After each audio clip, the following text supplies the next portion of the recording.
Oops.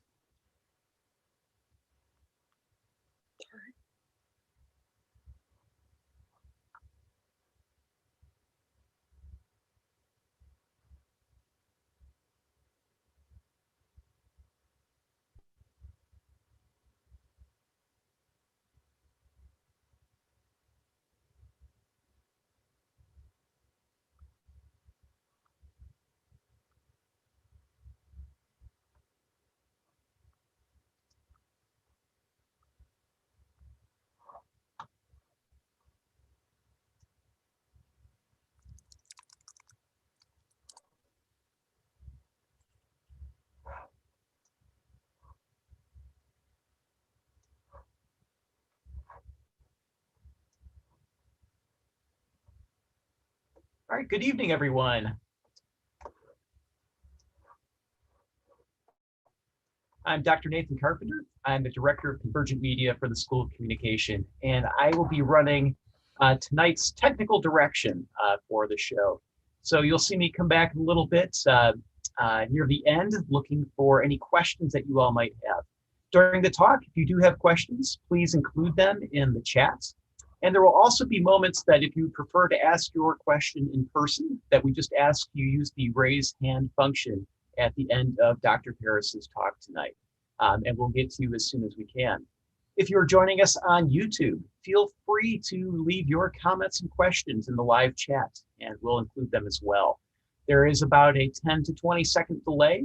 So if there's something that's a little bit timely, we don't get to you right away, please understand that there is that little bit of delay. And with that, we're going to begin tonight's Extending Empathy Colloquia. And I'm going to pass it over to Dr. Scott Jordan, who will introduce the Colloquium series. So thank you very much, Dr. Carpenter. And as Dr. Carpenter said, I'm Dr. Scott Jordan, and on behalf of the faculty, staff, and students of the Department of Psychology, it's my pleasure to welcome you to the Extending Empathy Project on the Road to Tulsa.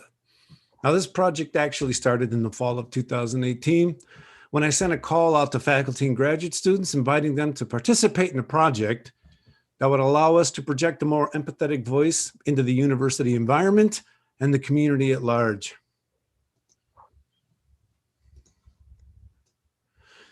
As you can see, during the first year, we sponsored 10 talks by both faculty and graduate students. Then last school year, due to the pandemic, this series was limited to 4 talks. And you can see that our very own interim dean of the College of Arts and Sciences, Dr. Diane Zosky, gave the last talk for the year. Then early last summer, while working on an HBO Watchmen Twitter project with Drs. Byron Craig, Steve Hunt, and Nathan Carpenter, we discovered that we needed to generate some alternative programming for June 20th at 7 p.m. Central Time. So we were very fortunate that our very own Dr. Byron Craig and as well as Dr. Stephen Rako were willing to give the talk entitled, "What Should Empathy Be in This Moment of Historical Reckoning? Reconciling Black Trauma, Whiteness, and the Historical Structures of Racism Since 1619. Now, this talk was amazing and inspired a conversation that still continues on the School of Communication Facebook page. And immediately following the talk, we knew we had to come together and create a colloquium series for this year that we call the Extending Empathy Project on the Road to Tulsa.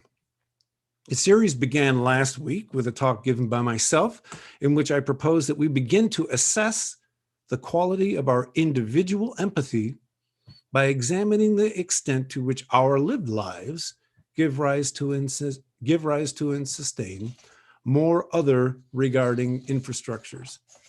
Now, recordings of that talk, as well as all of the upcoming talks in the series, can be found on the YouTube link that's indicated on the schedule posted in the chat here. So feel free to download that document, share it widely. All of these talks are free and open to the public. And We'd love to have as many people here as we can get. So the series picks up tonight with the second of 8 colloquia total and ends for the year with a talk given by Dr. Byron Craig and Stephen Racco on Tuesday, June 1st, in commemoration of the Tulsa Massacre of 1921. It's our hope that over the course of this series, we can collectively come to understand an approach to empathy that does not shy away from the hard, important choices we need to make in this country about wealth, inequity, and opportunity, and their relationship to diversity, inclusion, and justice. We hope that you will attend all of our remaining colloquia, join the conversation, spread the word, and help us extend a grounded, resources-informed approach to empathy to a larger and larger audience. And now, it is my great pleasure to introduce the director of the School of Communication at Illinois State University, Dr. Stephen Hunt. Thank you, Dr. Jordan. And your talk last week was outstanding. I encourage people, if you didn't have the opportunity to see that, to check that out on YouTube. It was very enlightening and informative. And we look forward to Dr. Parris and her talk this evening. The School of Communication is proud to co-sponsor the Extending Empathy Project with the Department of Psychology. And we have just an awesome group of individuals, colleagues that have been collaborating on this project.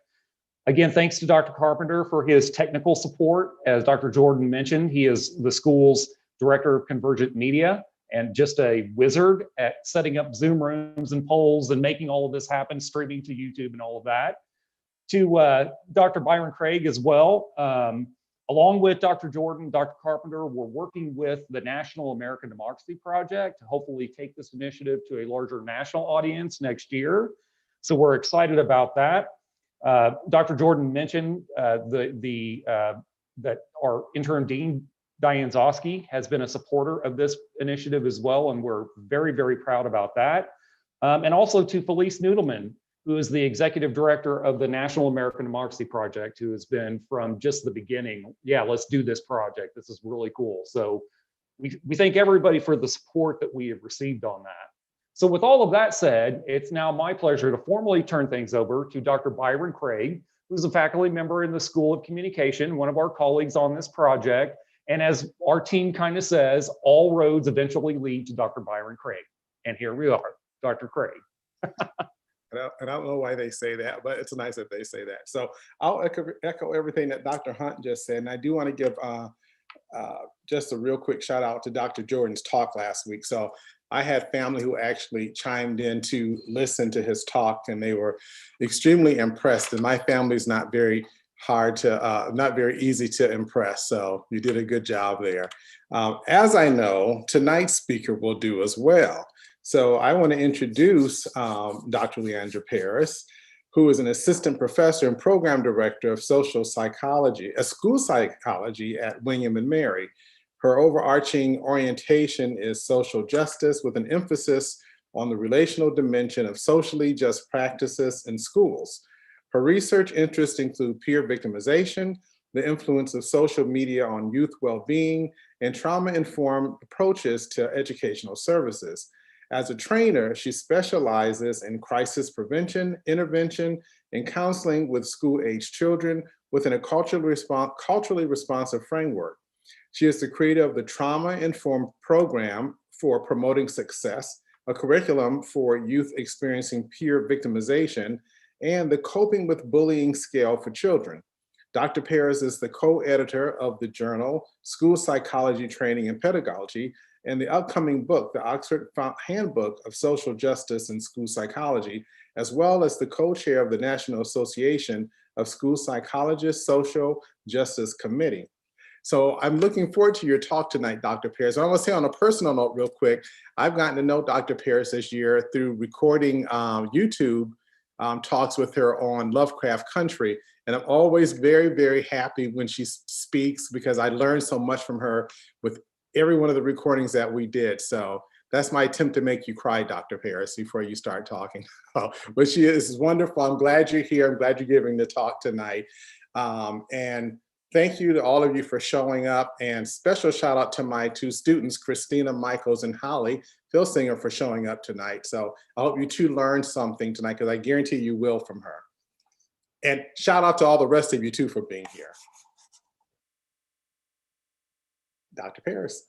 Yeah, so thank you. So before I share my screen and go through that whole formal process, I like to start this talk with a little bit of a imagination exercise. I encourage you to unmute and shout out answers, or you can put them in the chat or the comments or whatever. But I want you to kind of put yourself in a situation where a tiger just walked into your room.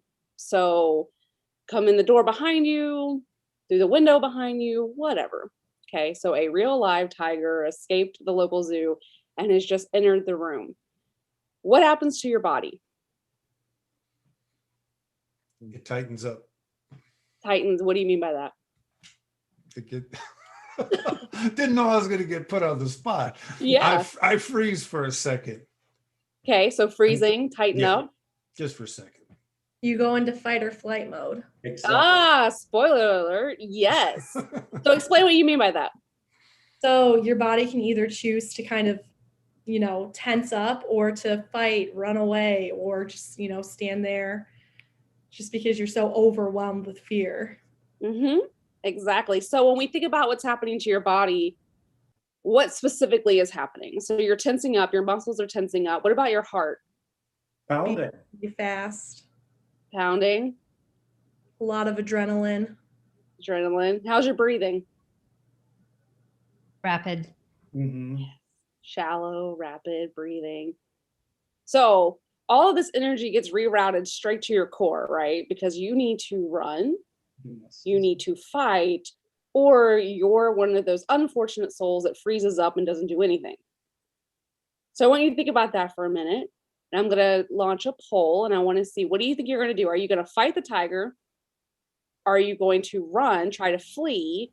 Or do you think you're one of those people who's going to freeze up? So let's see, everyone should have a poll that just popped up. Tell us, which one do you think you would do?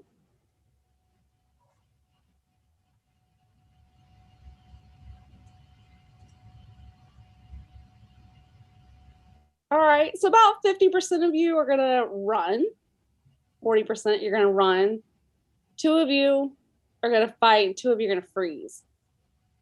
Let me tell you something about what's gonna happen to each of you when this happens, okay? So those of you who flee, the majority of you, you're trying to run, right? How long do you think this stressor is gonna last? How long do you think you're gonna last? A few minutes, maybe? The tiger runs faster than I do. Yeah. Okay. So you either manage to get away or the tiger catches you. Either way, you've got 3 to 5 minutes of like pure stress or terror, right? Maybe 10 if you like have to go downstairs like I do, grab the kids, that kind of stuff. So it's over. We'll say 10 minutes. Those of you who fight, how long do you think you're going to last?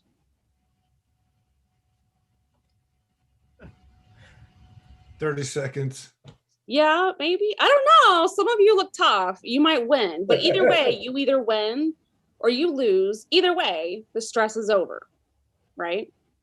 We're going to say 3 minutes. I'll give you some stats on that. Now, those of you who freeze, I don't know what's going to happen to you. If you hide and the tiger sniffs around for a while and then leaves, this may be a 15-minute ordeal. Who knows? But in general, this entire thing is going to happen. Your entire body is going to have this immediate reaction, and it's going to be over 10 to 15 minutes. While this thing is happening, is this a good time to like learn algebra? Not really. Is this a good time to suddenly have to use the bathroom? No. No, you're not going to, yeah, not a good idea, right? So is this a good time to procreate? No. Okay.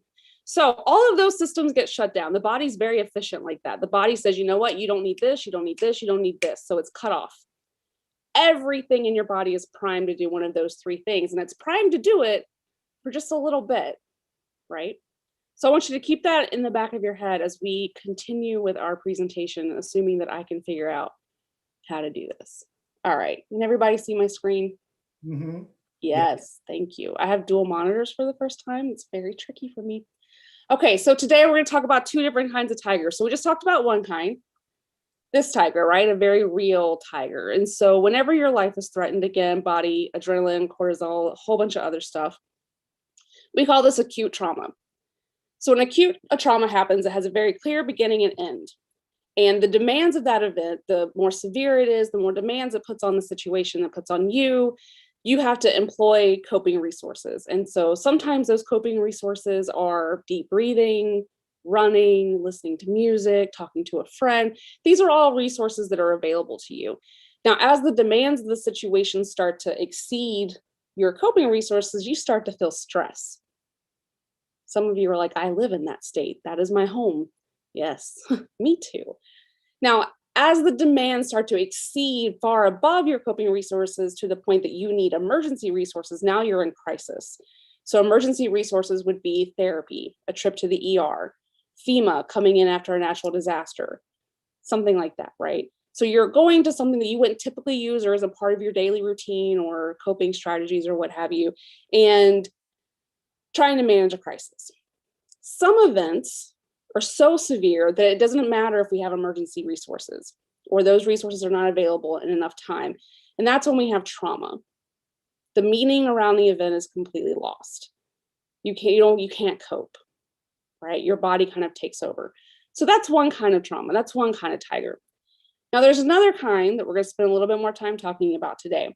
So I want you to go back and think about all the things that happen to your body when the tiger comes in. It tenses up, right? We're not learning, we're not doing stuff, feeling trapped, feeling a little hopeless, right? Panicky.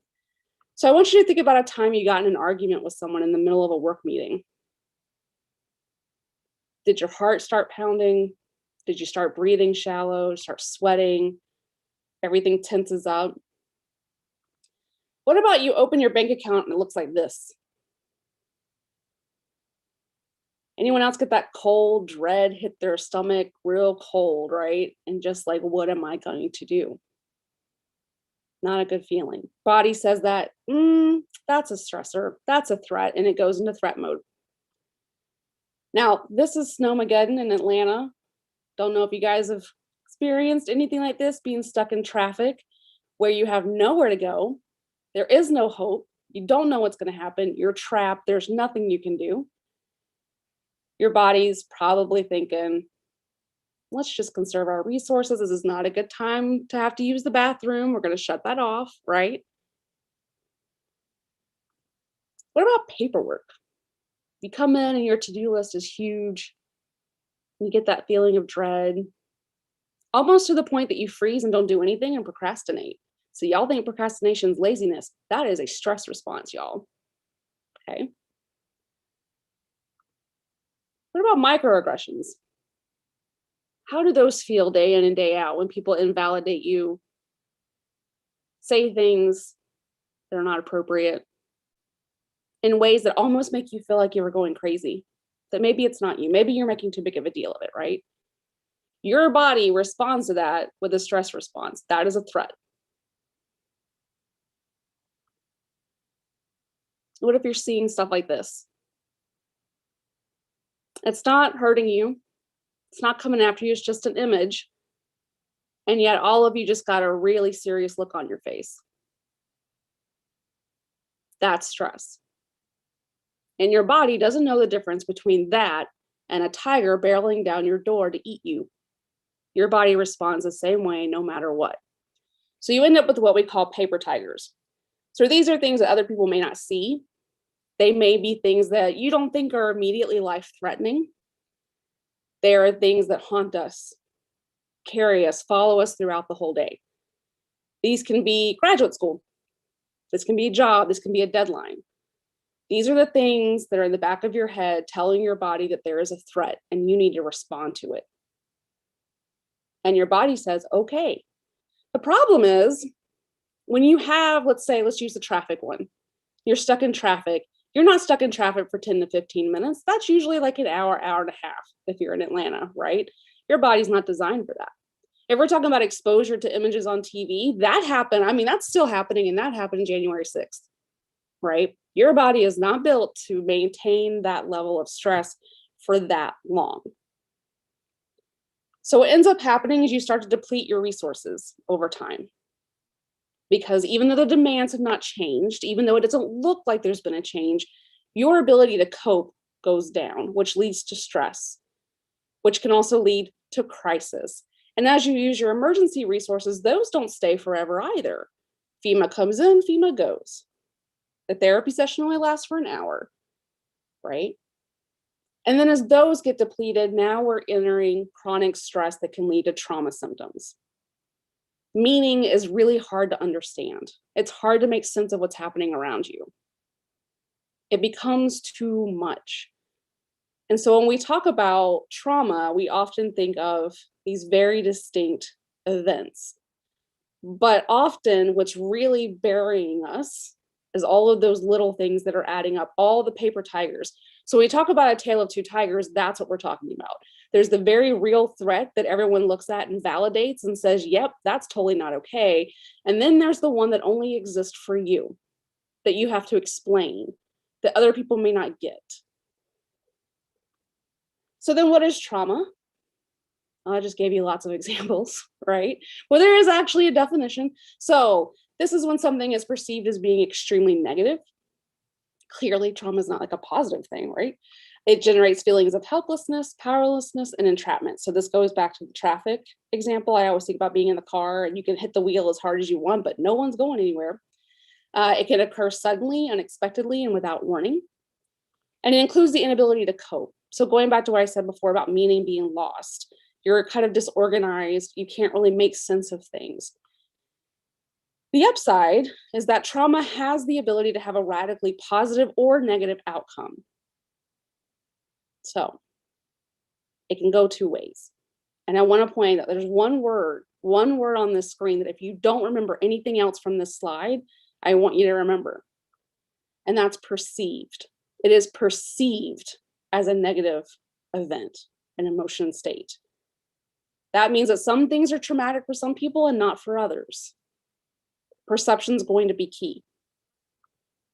So some events, you guys know, I'm just going to put these up here. Natural disasters, tornadoes, come and go, terrorism, abuse, marginalization, peer victimization, chronic stress. These are all things that research has shown is linked to traumatic symptoms. And so what we end up with in the position that I often find myself is once you've experienced trauma, the field has been burned. Okay, there's nothing, meaning is gone, it's lost. My job is to try to figure out how do I make something grow back healthy? How do I take a barren field and grow a flower? Remember, a radically positive or negative outcome. Often we focus on PTSD. Often we focus on that first picture, the barren, the torn, the ruined, the damaged. That does not have to be the outcome. It should not be the outcome. So that's where trauma-informed care comes in. So 9 times out of 10, trauma-informed care is this thing we like to throw around. Nobody really knows what it is. You're going to learn tonight. And it usually comes down to just one, acknowledging that trauma exists and what it actually looks like and how it happens. So there are some principles and pillars of trauma-informed care. Now, there's realize that trauma has an impact. There's recognizing that there are symptoms, there's responding to those symptoms, and then there's resisting re-victimization. So we're not constantly putting people through this, we're trying to prevent it. Now, across those 4 pillars, we're going to have 6 principles. Everything that we do with trauma-informed care comes back to safety, physical and emotional and mental. We're going to have that trustworthiness. So I'm not going to lie to you. I'm not going to give you details that you don't need, but I'm not going to sugarcoat things because that sets up a sense of lack of trust. It's hard to kind of take what you're saying, right? Peer support, I'm going to say it all day. Number 1, connection is the number 1 thing that we're going to need here. Peer support, collaborating, and self-help and mutuality. We don't have to like each other. We don't have to all get along, but we're working towards the same goal. Okay. Empowering. So a lot of what we do is about empowering individuals and groups, having them have voice. They get to have input. They get to have choice. So when I'm working with students, I say, hey, today I've got these 3 things we're going to do. You pick, right? They've lost control through the event. We want to give that back. We want to empower them and point out all those wonderful strengths that they have. And then finally, making sure that we're thinking of the cultural considerations. Trauma looks very different across multiple different cultures. Intersecting identities are going to come in. You're going to want to make sure that you think about all of those things and what's going to be most important for the students or whomever you're working with. So let's talk about realize. Trauma is not a great thing, right? So what we know is that trauma causes a lot of internalizing concerns. Lack of trust, they withdraw from their peers. The one thing they need, they tend to not want to be around. Depression, suicidal ideation. They're also more likely to externalize. So get angry, hit people, yell. I have this saying that middle schoolers are always, if they're happy, they're yelling. If they're sad, they're yelling. If they're crying, they're yelling. If they're mad, they're yelling. Lots of externalizing. Okay, the younger they are, the more externalizing you're going to see. And all of that comes in to have a really big hit to academic skills. And so it's really hard, going back to that tiger, if you have 5 to 6 paper tigers trailing you around all day, and your teacher says, I want you to figure out X in this complicated equation that I just taught you to do this morning, that's not happening. I'm sorry, right? It's just very hard. The memory doesn't actually get solidified. Those things in the brain don't connect as well. Learning, all of that gets really impacted. And so that's why it's really important to see how this chronic stress and traumatic stress impacts people's ability to function from day in and day out. You also want to recognize the signs. And so I talk a lot about this 2-2-2 rule that we see in the research. And so once a traumatic event has happened, within the first 2 weeks, anything's game, okay? Anything you see in those first 2 weeks is just stabilization and working it out and trying to make meaning. So if there was a school shooting and a week later, a kid's drawing people with guns and the teacher comes to me freaked out, I'm like, I'll talk to them about how we're not going to do that, but that's them processing. They're playing, they're figuring out what's going on. So those first 2 weeks, all stabilization, reaffirming health, making sure we're connecting people with people they care about. Now, after about 2 months, that's when we start to actually adaptively cope. You're starting to figure out what works, what's helping you grow, what's helping you move forward. And you're coming up with the plan. You're actually just starting to problem solve around the 2 month part. And then 2 years is about when we would see you start a new normal.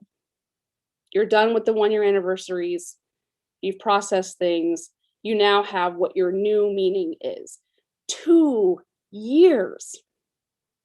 Now, and I know you guys are muted, so maybe you can't answer me, but what do you think is going to happen if a new event happens before your 2 years are up? Before your 2 months are up? Before your 2 weeks are up? That process starts over and over and over again. And so we really need to recognize what's going to be a normal response to an abnormal situation and not pathologically, that's not a word, not pathologize them. That's what I'm looking for. We don't pathologize normal responses to abnormal situations, but we do want to know when we're reaching a point where we need help. Okay. And so the next is to respond. So about 85% of people are going to go on to cope normally on their own without much interference from me. I'm going to make sure they feel safe. I'm going to continue to support them. I'm going to connect them with their peers, but they're going to be fine. That's a much different thing than most people probably say, right? I usually come on with like, most of these kiddos are going to be fine. So that's primary. That's what we're doing for everyone. That's that prevention. That next tier is those groups that are at risk. I don't like that term, but I don't have a better one right now. They're at potential. They have vulnerabilities within their environment. They have stressors that they're experiencing. We want to make sure that we get them group-based help. We're working with them to build skills, build resiliency, empower them, build on their strengths. And those are students who are kind of struggling within those first 2 months or so, but they're starting to be okay. They're getting there, they're stabilized. Now, tertiary, that very top of the triangle, for those of you in schools, it'll be called tier 3. Those are the intense students. Those are the ones that are really experiencing trauma. They need one-on-one intensive therapy. Those are the ones that we're doing suicide checks for. Those are the ones that we're going to be, sorry, Alexa's reminding me that it's bedtime for my kids. It's wonderful. So really, when we talk about responding, you need to do this in a way that's triage based. And really that's what this triangle does. We triage. Whenever something happens, we come in and we say, all right, where are we putting services? And so whenever we use this model, Alexa, stop. Whenever we use this model, we know through the research that we're less likely to have disparities in services for trauma. Students with intellectual disabilities are more likely to get services that are appropriate. Students who are racially and ethnically minoritized are more likely to get appropriate services. By using a triage model and letting people cope and see how they do and then offer support increasingly as they need it, will actually reduce a lot of the ineffectiveness that we've seen in other models where it's just go in and do everything right away. All right, and then finally that resisting revictimization. This is going to be super important. So today when I was doing this presentation and I got to the image of the Capitol Hill, and I wanted to kind of bring that to the forefront as something very recent that we can all identify with, I found lots of images that would have been very intense and would have struck a chord, I am sure. But I panicked because I don't want to re-victimize anyone. I don't want to put on an image that causes anyone in the audience to have a reaction where they can't listen to the rest of my presentation. So I went with the one that wasn't as violent, that didn't have the smoke, didn't have the bright. So we want to make sure that we're thinking about how to create safe spaces to encourage that connection, to make sure that people feel like they can talk and to ask for help without re-exposing kids to all the different things that are going to trigger those paper tigers. Okay. So how does empathy come in? I'm glad you asked. So there's a great lady, I'm sure you guys have heard of her, Brene Brown, who does a wonderful skit. And instead of me telling you all about this, I'm going to let her tell you because she does a much better job.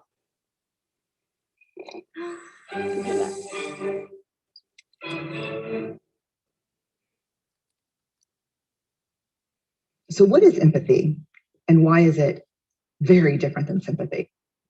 Empathy fuels connection. Sympathy drives disconnection.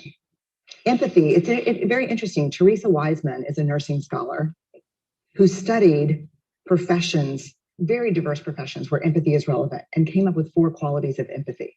Perspective taking, the ability to take the perspective of another person or recognize their perspective as their truth.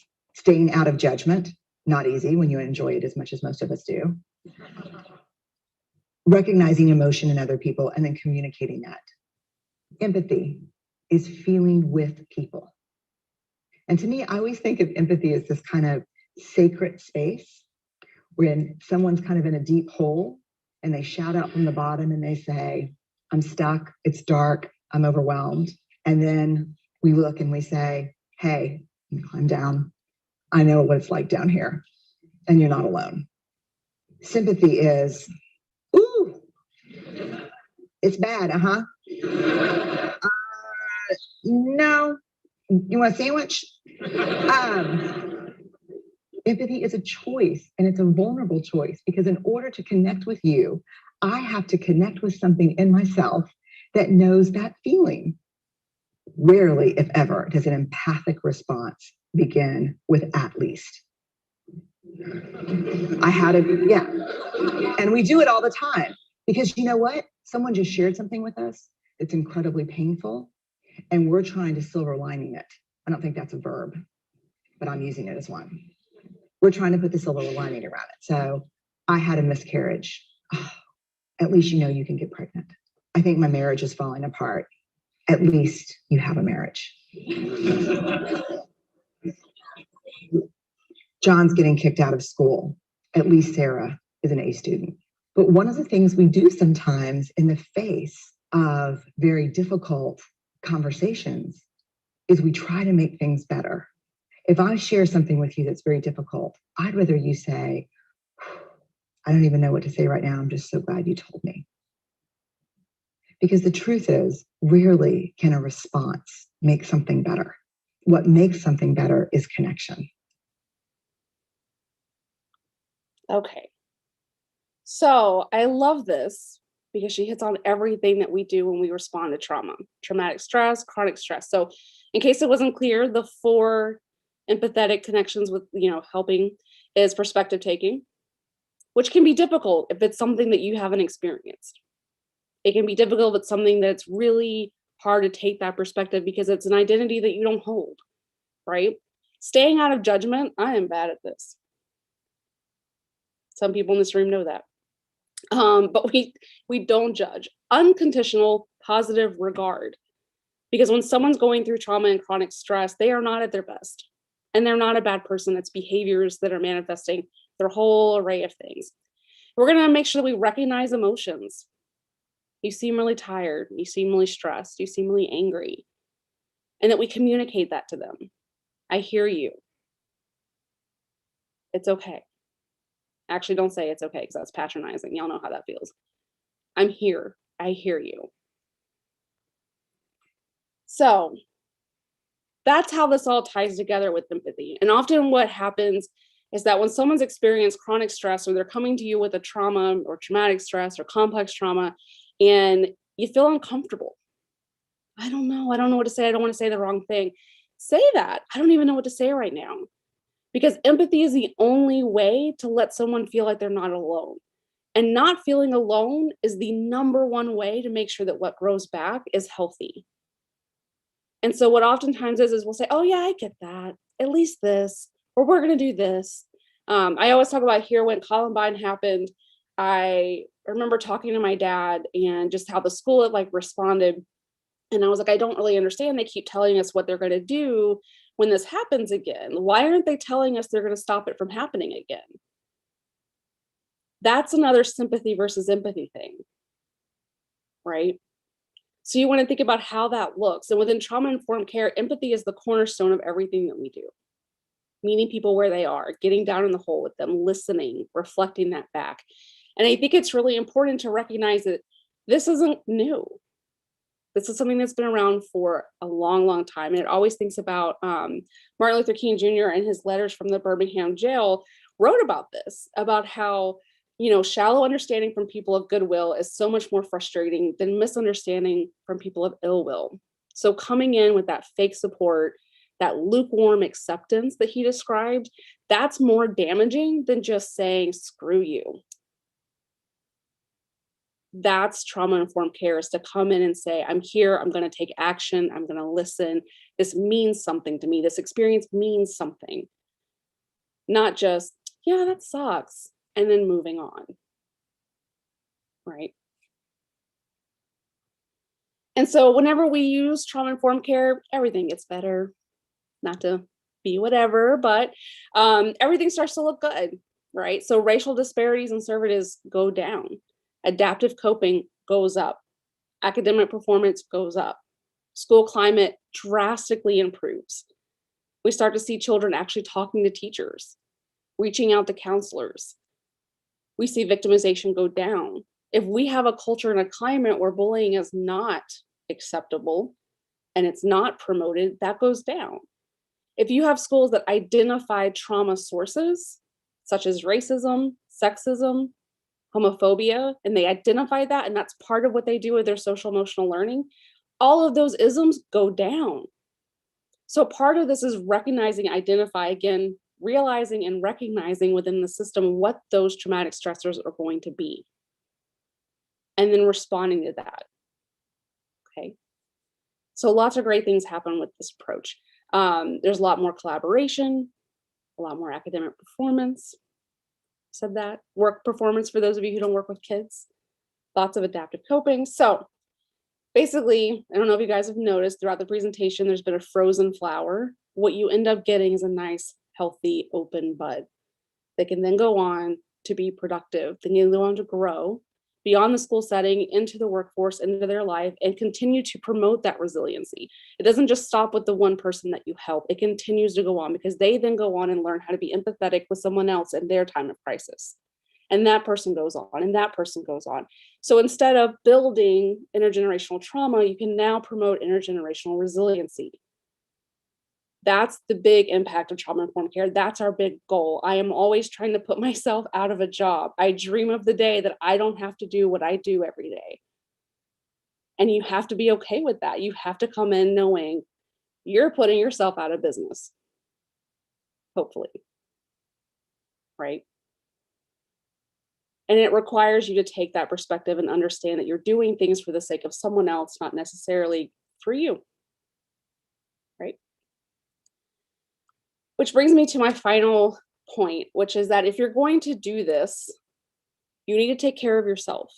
It's the whole airline with the mask thing, right? You can't put on someone else's mask until you put on your own. And so I love this poem where basically says that you have to save yourself from the world. And I think we often skip this in the healthcare profession. We don't provide empathy to ourselves. We don't provide trauma response to ourselves. It is hard to be in the hole with someone if you're in your own hole. It's hard to see someone as they are if you are blocked by the walls of your own despair, right? And so the things that you do for self-care is an empathetic response for others as well. And so if you don't walk away learning anything today, I hope that you hear me when I say that self-care helps promote resiliency for others. It helps you help other people. It is trauma informed, and it is a good thing to do. That's why I do podcasts. That's why I sew. That's why I do nerdy things, right? So tomorrow I can show up, and when a child wants to commit suicide, I can say something. I can help them. When a school shooting happens and the school wants a response, I can be there because I'm set. My bucket is full and I can continue to give. So much of this that we forget is that we need to also forgive and be supportive of ourselves. And that can be pretty hard in this line of work. So normally this presentation takes a lot longer, but I think it's because we don't have as many opportunities to interact via Zoom. Normally I'm pacing around and asking questions and all of that. So a little bit is lost in translation, but that is okay because this actually leaves us lots of room for you to ask specific questions. So I'm gonna stop sharing my screen and let's have a conversation. What does it mean to be empathetic? What does it feel like to have someone be empathetic in response to chronic stress, the events of the world, what have you? And again, a reminder, this is a great moment. If you have questions that you'd like to put in the chat, feel free to put them there. If you have something that's easier to just ask, go ahead and use the raise hand function, and we'll go ahead and call on you and turn it over to you to ask that question directly.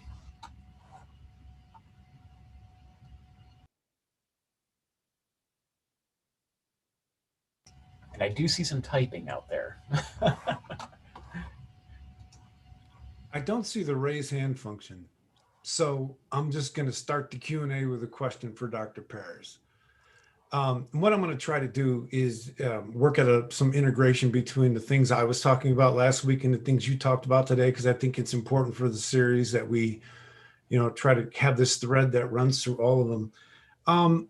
And I've seen you present the Brene Brown animation before, and it's fantastic.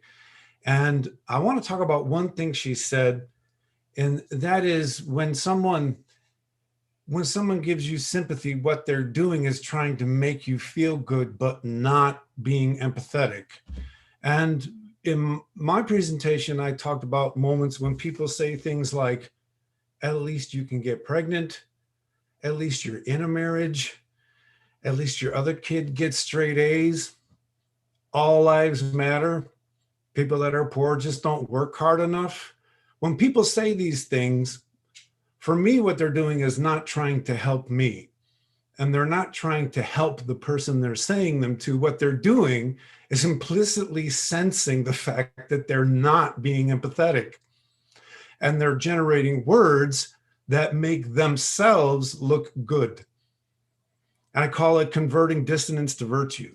And I'm wondering, in your experiences, is this something that you come across, this idea of, well, in the world of microaggressions, it also comes across as, well, that's not what I meant, right? You're just saying something that implicitly, it reveals you understood you created anxiety or stress or something in another. So I'm going to stop talking and see what your response would be to that.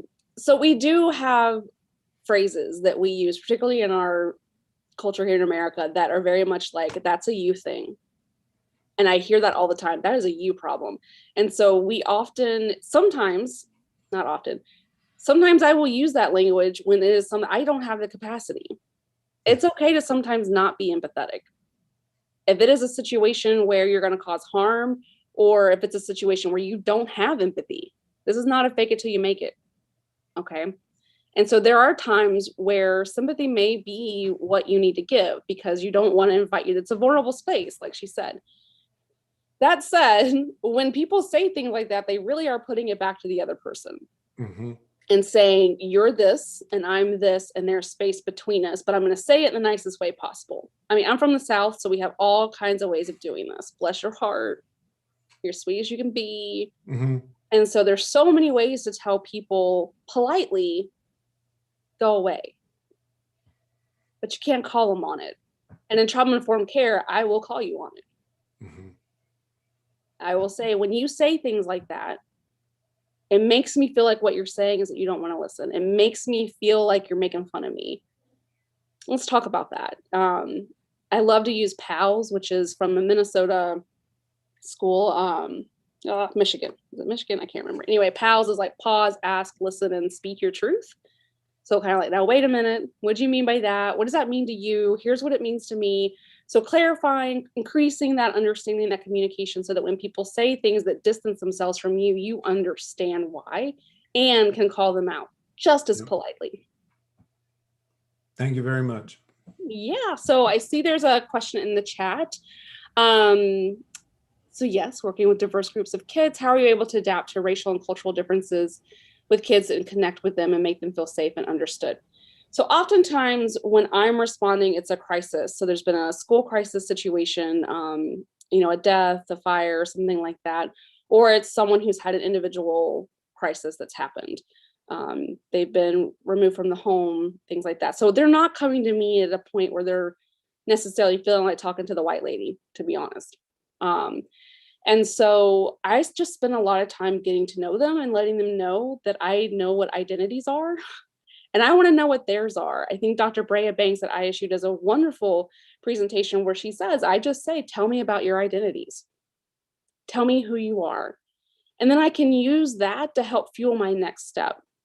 Because again, in trauma-informed care, it's all about empowering them, about helping them see what their strengths are, identifying and really showing them what they can do, where they can go with this, and that you're here to listen and you're here to help guide, but they're the ones who are able to do this. Sometimes I have an example where I'll do like genograms, and we'll go through all the generations and they'll start to see this pattern. And that's what I say, that's called intergenerational trauma. And that kind of helps them understand the path that they've been on. And I can connect with them in some ways with that just through the exercise. But the truth is, I have to be upfront at the beginning that there are things that you're going to want to talk about that I probably don't have a grounding for. And I recognize that. And I want you to feel free to tell me that. And so it does put you as the therapist in a vulnerable place because you give them permission to call you out, which is not always fun. But kids call you out all the time, so we're good. So I hope that answered your question. Yeah. Yes, it definitely did. Thank you. And so I will use another example. So for tips, one of the things we do is they actually do the paper tiger exercise that I did with you, and they identify what their paper tigers are. And that's the very first lesson. So we're then able to use the themes that we get from those paper tigers they identified to streamline the rest of the curriculum. The rest of the curriculum is very flexible. We have our key objectives around problem solving, adaptive coping, but the stories that they create, the role plays that we pick, all come back to what they share in those first 2 sessions with us. And that's another way we're always caught up in sort of standardization. You have to do it just like this. And we intentionally build in flexibility to respond to the needs of the students that we're working with. And they don't hold back. If they feel safe with you and you spend enough time building that support, they will tell you what they want.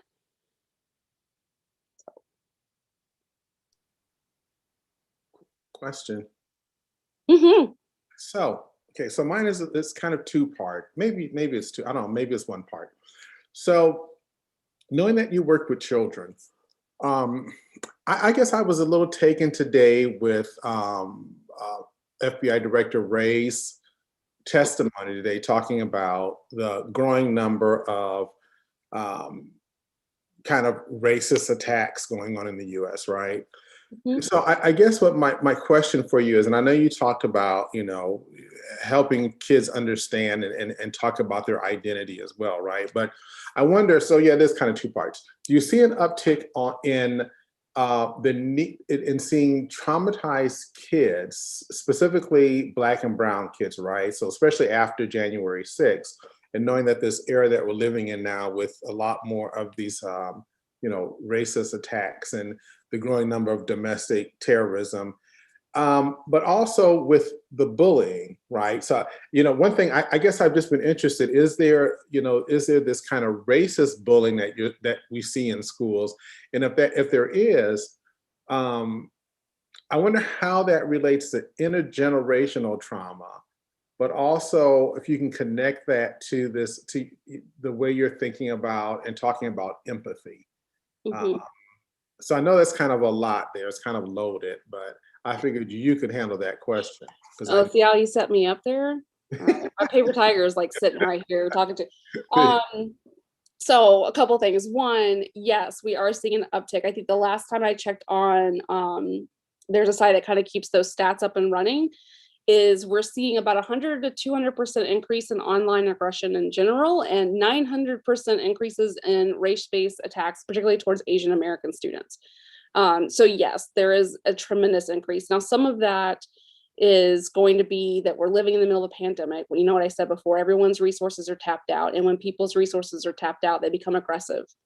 Power dynamics change, everyone's grappling for control. Control is going to be a big piece of bullying.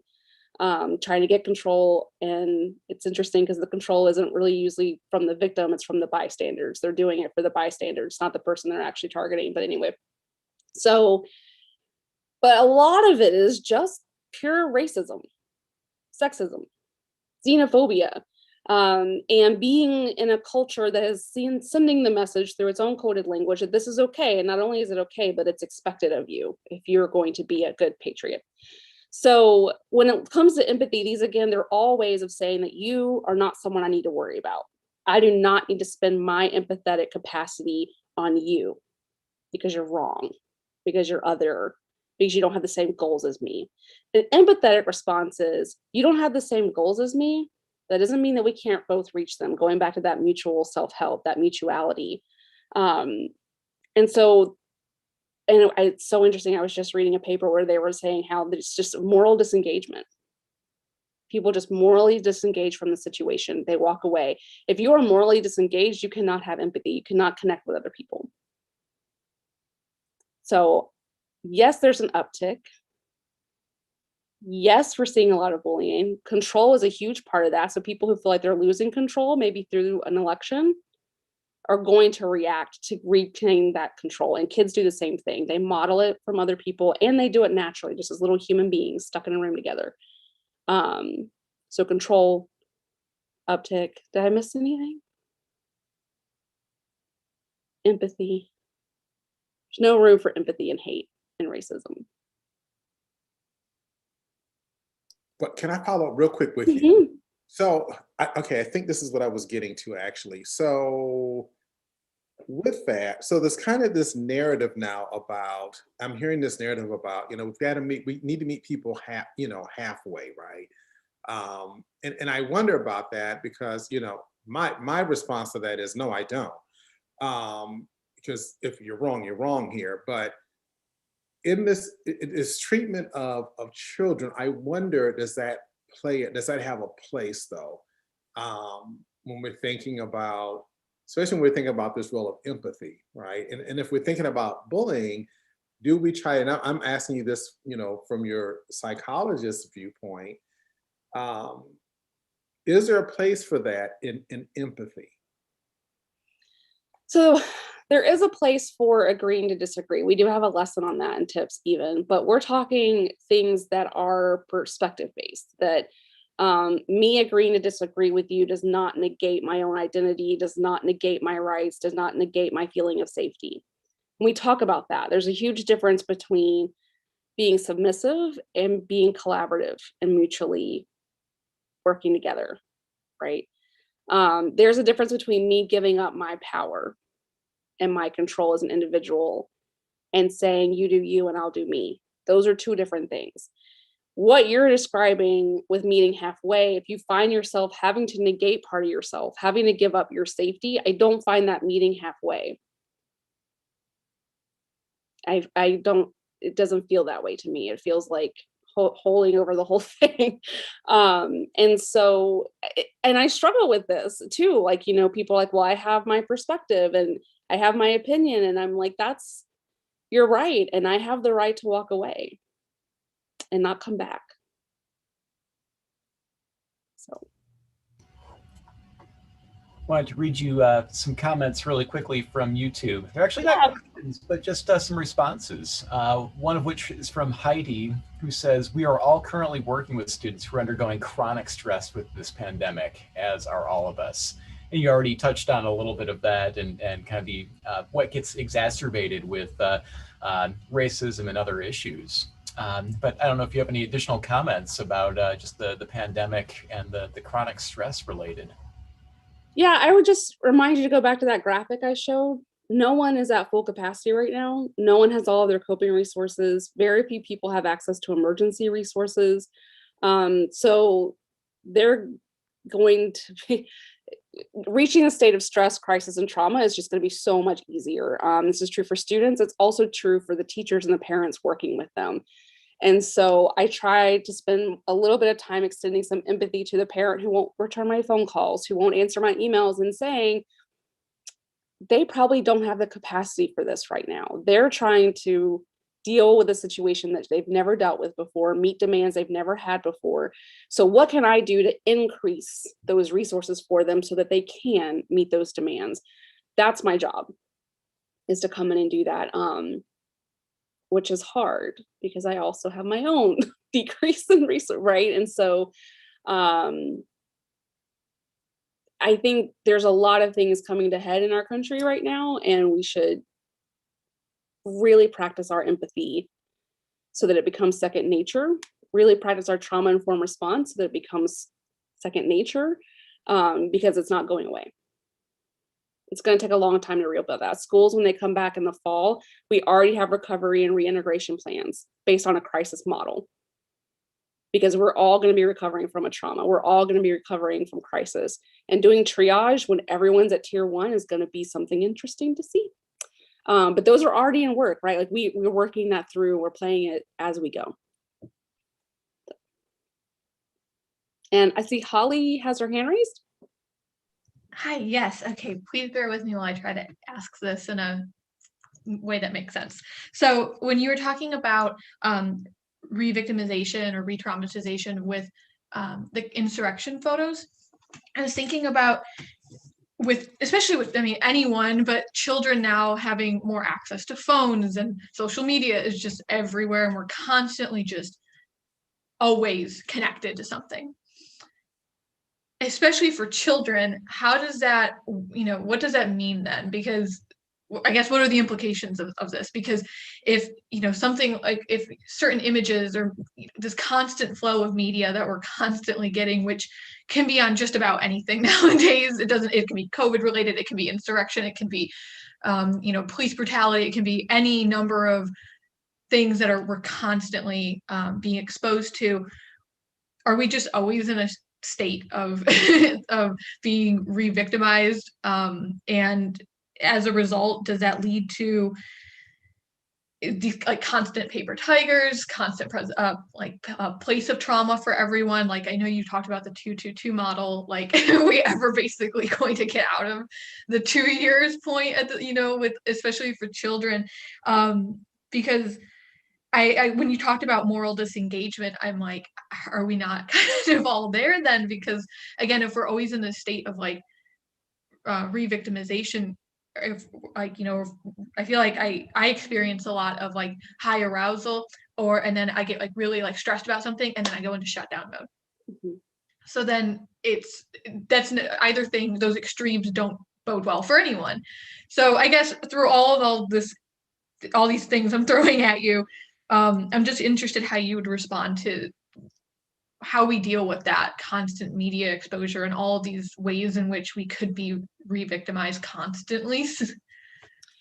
Yes. So I talk about this a lot with 9/11. And so what was interesting and tragic about that was that there were people experiencing PTSD who weren't even in New York because they watched the second plane hit the building on live television. And this is one of the first times in which we had a national collective witnessing of something in real time. And what we learned from the research from that is that that is traumatizing, not to the same extent, right? Because you are physically still safe, but there is a level of threat that your body perceives. There's a level of impending non-safety, right? That kind of goes through your mind. And so what we do a lot is that we talk about the need to disengage from social media and from those images. And so we tell parents 1 hour a day for kids. Now, I know it's a pandemic and the TV is a great babysitter. So really restricting it, we do a lot around teaching students how to have really good, healthy relationships with technology and social media. If we teach and model for them when to walk away, how much time, things to not look at over and over again, why it's important not to do that, they listen and they can engage in that. If we show them that we're constantly stuck on our phone and we model for them doom scrolling, that's what they're going to do. So when people ask me a lot about like social media and what can we do to like help kids not re-victimize themselves, I'd say you need to start with yourself. Right. And so show them. We know from the research, we just finished up a great project looking at technoference and how, kids who have parents who are constantly on their phones or engaging with technology don't feel as attached, which means they don't feel as secure, they don't feel as safe. And they have social skills deficits because of it. And so anything that you can do to physically connect with someone else in a room or use technology for Zoom to connect with other people is going to help mitigate a lot of that re-victimization. Walking away. Every night I end my day in the dark with no technology and just silence for like 45 minutes. I don't know how I pull that off with 2 kids, but I've managed to do it. And so really thinking about when you feel those things happening that you described, I feel overwhelmed, I'm feeling tight, all those things we said are indicators of paper tigers. Turn it off. Walk away. The longer you walk away, the easier it is to stay away. And so I only get on New York Times, and that's the only way I get my news, and BuzzFeed, because I like BuzzFeed. That's all I do. I don't go to YouTube and watch videos. I don't want to do that. And I only get the information that I know I need in order to be informed. Because you don't need to re-victimize yourself. When working with kids, that's what we tell them. When a crisis is actively happening, we don't take their phones because it's their way of connecting with their parents to feel safe. But we do tell them, if I look over and you're doom scrolling or you're looking up information or you're blah, blah, blah, that's not healthy for you. This is going to make it worse for you. So to answer your question in a long-winded way, digital etiquette and digital healthy behavior training for children. So it's preventive before it even happens. They understand the impact. They understand what that looks like. Modeling it, disengaging from it, and increasing connection. So even if you can't be in a room face-to-face because of COVID, I meet with people once a week, every week, and have wonderful conversations just to feel connected to other people. That's going to help mitigate that. I also love that I stuck in noob scrolling because I love that term. It's not good to do it, but it's a cool term.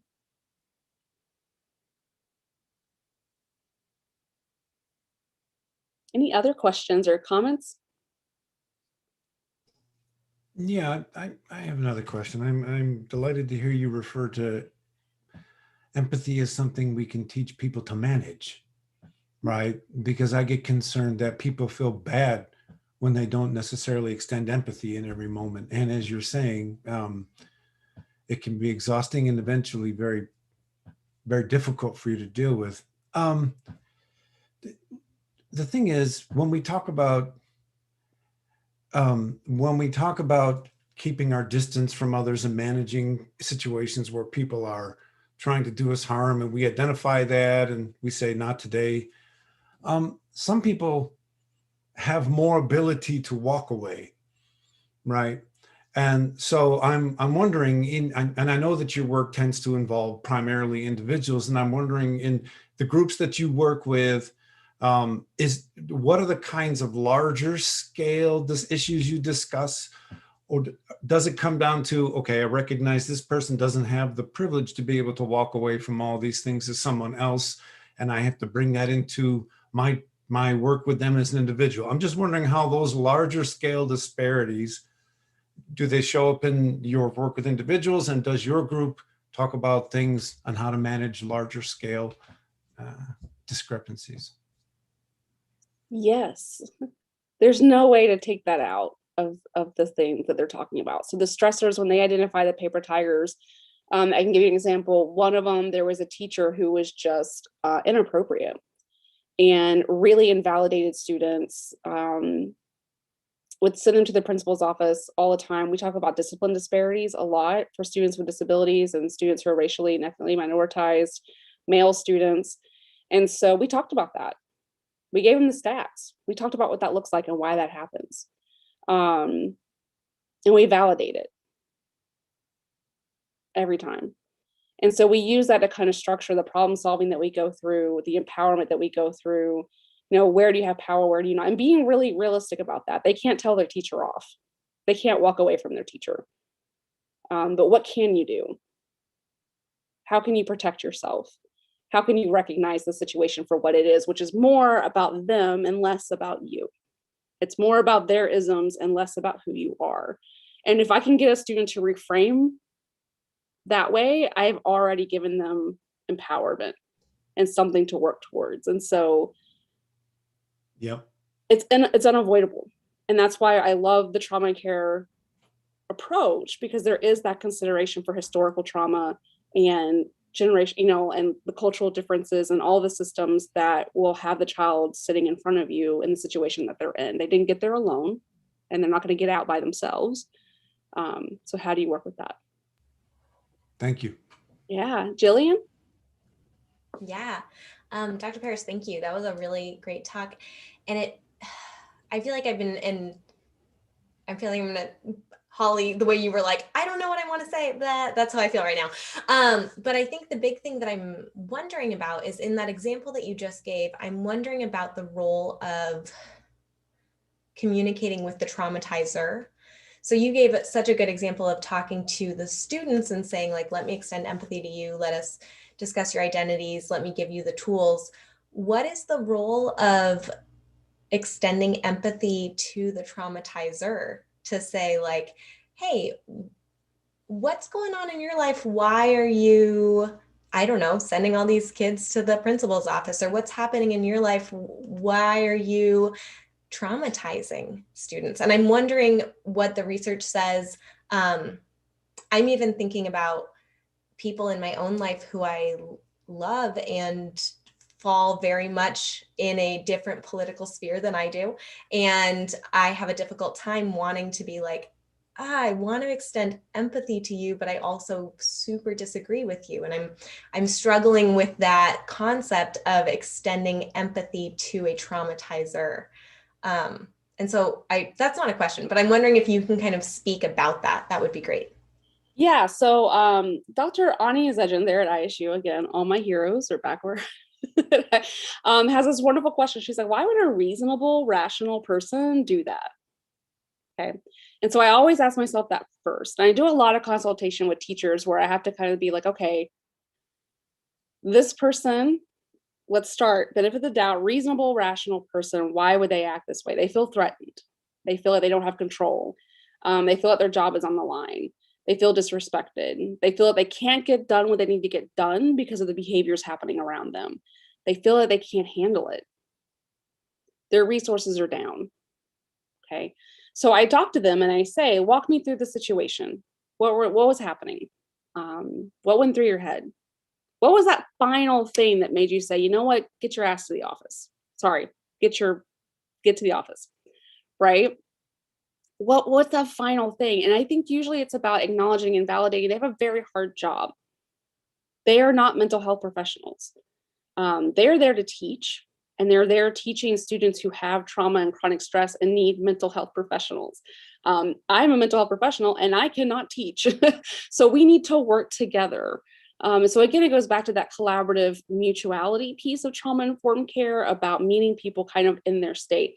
Now, I think that is a little bit different in the situation that I gave you, where there was definitely some racism and some sexism that was happening.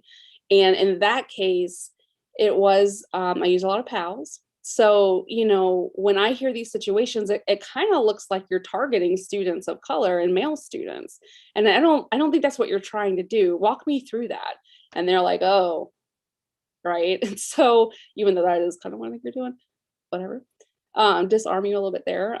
In that particular case, it actually was a really great learning experience because the teacher didn't even realize it. She had a lot of implicit biases that she just didn't even realize was happening. And she was identifying students as soon as they walked in the door, and that's just the label that stayed on them the rest of the year. That's best case scenario. I mean, we've done things where we do school maps and people tell us where they feel safe and where they don't, and who they feel safe with, and we give that information de-identified to administrators to handle as they will. So here's the data about places in your school that aren't safe and teachers that are being reported as not safe and why. And then, you know, as an outside researcher coming in, it's kind of your job, Mr. Administrator, Mrs. Administrator, to deal with this, right? And you can handle this. And so I think it's a lot of, again, extending understanding and listening is not the same as extending a piece of your empathy. You can listen and try to understand and not go so far as to say it's okay. I don't know how else to say that other than. No, that I think that's a great. Yeah, and to document it. Document, send it to your supervisor. Just a heads up on that one. Because there is no room for empathy and racism, or you know, there is no room for agreeing to disagree about isms in general. That's a different thing. And I see another one. So everyone's experienced a lot of stress because of the pandemic. Can empathy include modeling and teaching self-care? Yes, I do this all the time. So I start all of my classes with, tell me how you're doing. How's it going? How's the past week been? What's going on? When we go to leave, it's, all right, well, what are you guys doing for the rest of the week? And I tell them things that I'm doing because I'm going to do self-care. I don't answer emails on the weekends, and they know that. And I tell them why. This is not because I don't want to be there for you. It's for my own self-care. You should not be doing it either. If you have an emergency, you have my cell phone number. If you use my cell phone number for something stupid, I don't know what I'll do, but there'll be consequences. And so building that into your course, I think, is one way to do that. I model it through, you know, again, turning off my emails. I don't do things after 5 o'clock unless it's my interns who are working at clinics overnight. And so just really making sure that when you put up those boundaries, you're explaining why and demonstrating that it's for your own self-care so that you can be them for them better. And when students meet with me, I often rely on the fact that graduate school doesn't feel that far away from me. And I say, man, I remember what this was. You've been reading 20 articles, you're losing your eyesight, you forgot to eat. And I just told you I want something by Friday. You know, when I was in grad school, I hated those moments. Is that about how you're feeling? Overwhelmed, right? And so then we talk about that. And that's self-care too, just sort of saying where you are. And maybe that means that I self-disclose too much when I talk about what I'm going to be doing, but I think they need to see that it's okay to do things for yourself and what that looks like.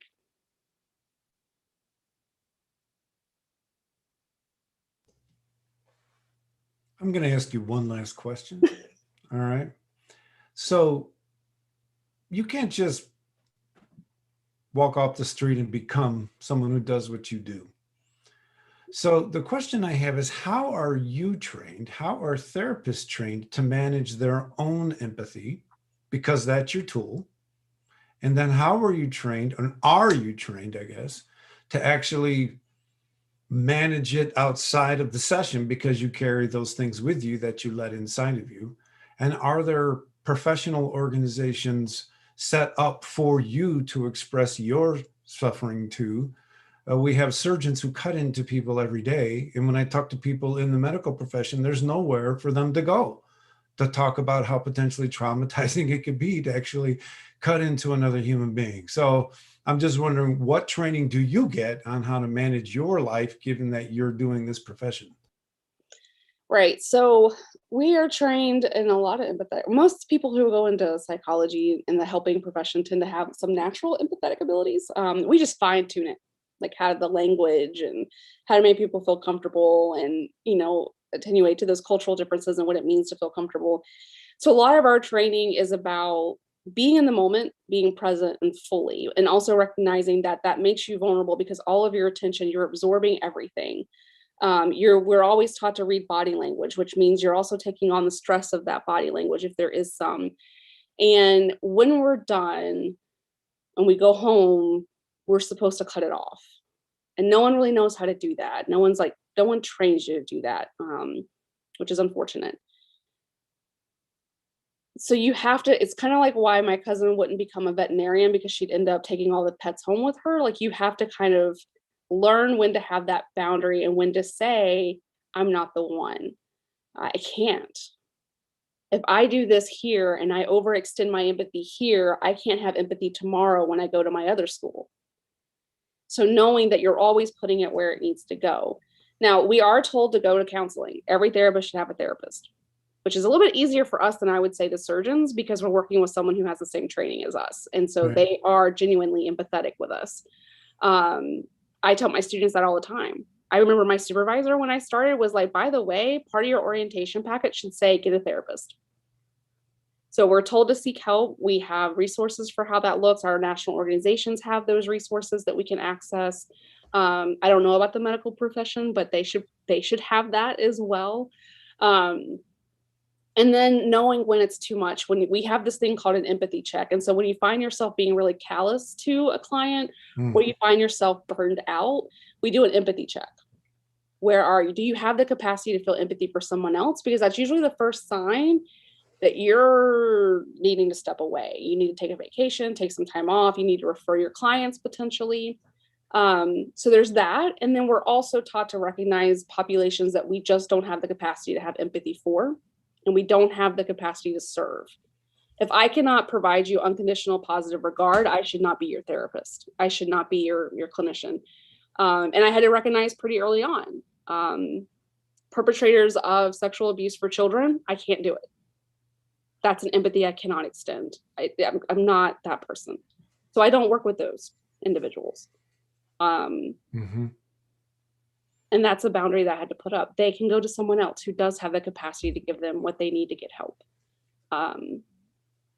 So when you were going through your training, or when you're supervising others who are going through training, have you ever had a situation where you were told, nah, you need to change how your empathy is exposed in that space? Have you ever had to tell a student, you've gone a little too far in there? I'm just curious. It happens. I mean,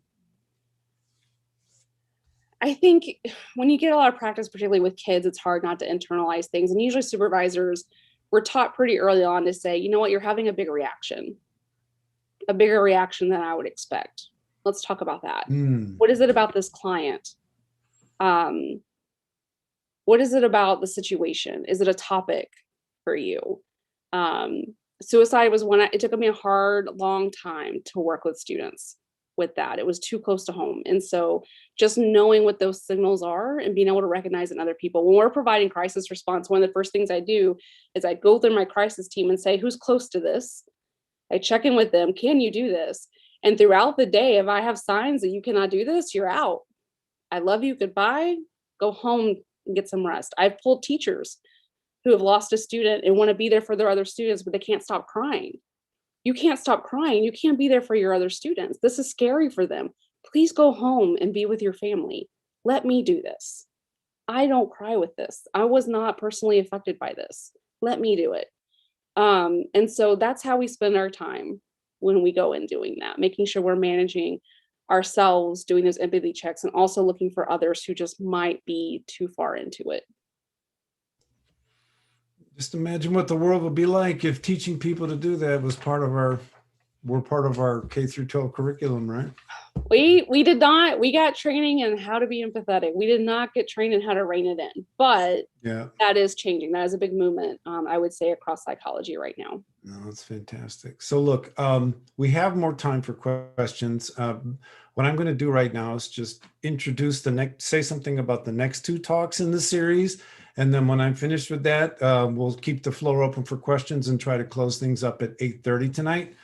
So I'd like to draw your attention to a talk that's taking place next Tuesday night by Dr. Vanessa Hintz. The title is Racial Identity Development, the Role of Empathy in Healing the Cultural Divide. Again, that'll be next Tuesday night at 7 p.m. Central Time. And then the next talk will take place 2 weeks later, and that will be given by Miss Anna George and Dr. Eric Wesselman. And the title of that talk will be Reducing the Moral Empathy Gap Within Political Conversation. So you see, we have people talking about empathy from many, many different disciplinary perspectives, and we truly hope that you join us here next week and then 2 weeks following that. So we still have time for questions, so I'm going to mute my mic and let Dr. Parris take over. Are there any other last minute questions or comments? Anything from YouTube, Nathan? We good? Nope, nothing new. Just another comment saying very helpful ideas throughout. So I'm glad. Well, Doc, I got to ask you something else that's just. And I think it's since you maybe answered Holly's question. Okay. So you talked a little earlier about, well, you talked earlier about how you're able to take time away from scrolling, right? And not watching the news. So I guess my question is, so I'm thinking back at, let's go back to George Floyd, right? Mm-hmm. And we can also use the rioters, the domestic terrorists at the Capitol. Say I'm a young Black child, right? And probably in Black homes, well, I won't say all Black homes, but a lot of people that I know, right, couldn't turn the television off, and especially from, like, say from the George Floyd killing. Well, and also, I mean, we get this happening over and over and over and over again, right? Mm-hmm. So I'm wondering, with children, and because I'm just speculating here. You know, children are seeing this over and over and over again, right? I guess my point is, if you aren't in a position, and I think Dr. Jordan was talking about this a little earlier also, when you can't walk away from it, but I'm really thinking specifically for children who are seeing this over and over and over again. And then other children who in their homes are, not being so kind about what happened to George Floyd, right? Mm-hmm. I mean, so what happens then if you is there an awareness in the training that there might be kids who can't walk away from that? Absolutely. Mm-hmm. Yes. So I think this kind of goes back to what we were talking about with all the isms, and me being very transparent that there are things that I'm not going to understand that experience, but I can acknowledge and understand that they happen. And so we often will talk, and I think it's different. So going to your example with George Floyd, I think if you have the TV on, and as a parent, you're using that as a way of processing the event with your child, and you're talking to them and answering their questions, that's healthy. I would recommend that. I think that there is a lot of shared social support and understanding and processing that can happen around that event. It's when students are seeing it without any support, without any scaffolding, without any of that sort of, let's contextualize this and what this means, and let's process this, and how are you feeling? Let's talk about that. I mean, in schools, we often don't say, how are you feeling? Just ask. I mean, that's the first empathetic response, right? I know it's a big cliche, school psychologist, how do you feel about that? But the truth is, how often do we stop and say, is this too much for you? Should we do something else? What would be helpful for you right now? And I think that's hard because parents are also having that reaction. It's a shared experience that it's so hard to walk away from. And it's sometimes hard to recognize the other people that are sitting next to us also having that experience. And so I think to the degree that you can still be connecting with the people in the same room with you, it might be healthy. Now, the other piece of what you talked about was you have people who can't walk away. This is their life. This is everything that's happening. It's part of that narrative. And then you have other students where it is a part of their life and they don't walk away, and it's the opposite narrative. And we saw this after the election, where we had schools where students were showing up the next day saying, we're going to build a wall and we're going to put you behind it. And the other students were showing up scared to death their parents are going to be deported. We knew that was going to happen. This is what trauma-informed schools, they are prepared. They know, they have a pulse. So when a teacher goes in, they know to be prepared for that. And we've trained them to have a response that says, you are valuable. I hear you, to the students who cannot walk away. You are safe here. And also to let the other students know that's not our culture. That's not okay to say to someone else. Because, and I'll give an example. I love this. Someone once asked a classroom teacher, we were doing like a check-in, do you promote traditional values? And she was like, what traditional values do you mean? Like, define what that is. And so every classroom should have a respect rule, right? There's that school climate, that the moral respect, listen to each other, be kind. If we can draw from that, we can teach and train teachers how to respond to that. But again, also letting them know if it gets to where they're spouting isms and they're doing slurs and they're aggressively attacking other kids, they go to get disciplined. The other kid does not. That other kid gets support. That other kid gets services. And so that is a very difficult thing for me to sometimes always keep in the forefront of my mind, because I can turn off the TV. I am not, my son is white. I can walk away. I have that privilege, but also recognizing that someone else does not, and saying, I recognize that. I see that. Let me know what I can do. And eventually you start to understand what you need to do without them telling you. And that's even better, when you can do it without having to ask. That's real, true empathy. And that's what we try to get schools to do.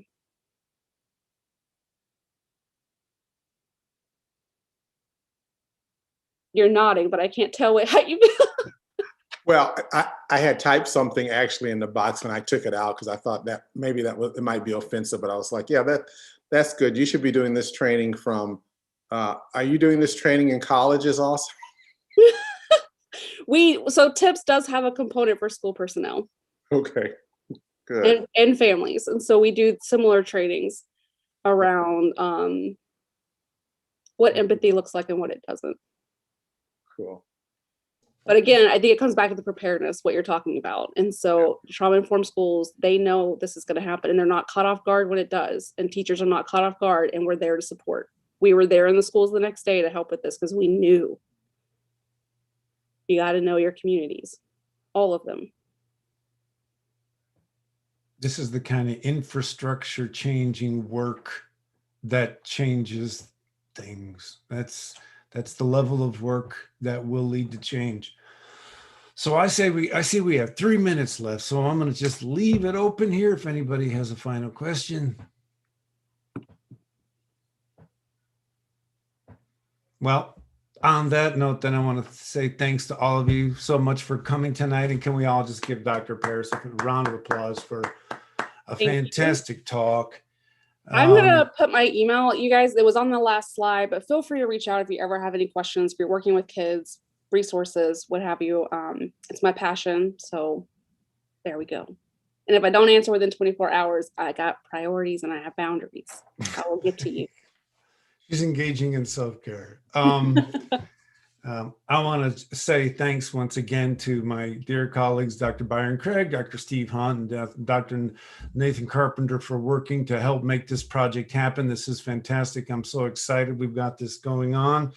And I want to ask all of you that are here to share the flyer that's posted in the chat on all your social media. And then by doing so, you will join us in the Extending Empathy Project, pun intended. So on that note, thank you all for coming and have a good evening. Thank you. Take care of yourselves. Yeah.